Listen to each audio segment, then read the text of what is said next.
I remember as a kid that sense of wonder, wanting to know why, try to make new connections that no one's been able to make, just seeing science happen, feeling science happen. So I was hooked. I knew I was going to do something around science. That's what I was going to do.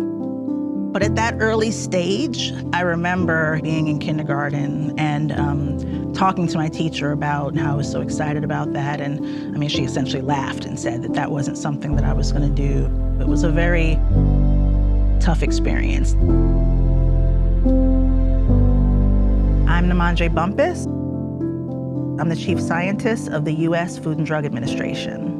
I was born in Philadelphia because my dad was a professional boxer, so he had been from Boston, and Joe Frazier saw him fight and moved him to Philadelphia to box in his gym. So I was born into that world, the boxing world.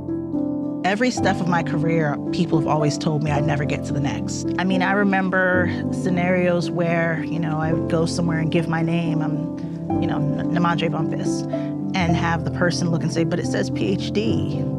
And I'd say, yeah, that's me. And they don't believe it. And I think that for me, early on, it certainly could have made an impact where I said, this is not what I'm gonna do. Something that goes back to when I was talking about the boxing gym and, integrity, meaning confronting someone and responding to their confrontation. I made a promise to myself a long time ago that when people make statements, comments like that, I speak up.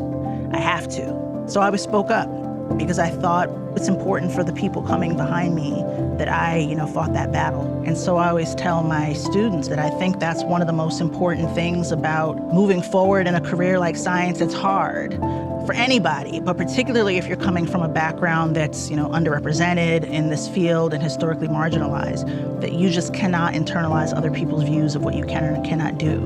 In my career, almost everything I've done, I've been a first. First to graduate from college in my family. Being the first Black woman to chair a department at Johns Hopkins Medicine. And now I'm the FDA chief scientist. So, being that first, there's pride that comes with it. There's a lot of responsibility. Sometimes I feel like my head hurts from breaking so many glass ceilings. So now being at FDA, I'm always looking at opportunities to nominate folks for things, opportunities to bring someone into a project that my office is working on and give people visibility.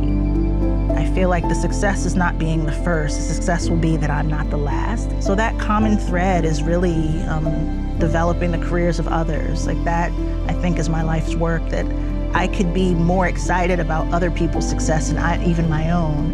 And that's something that I really love. That's great.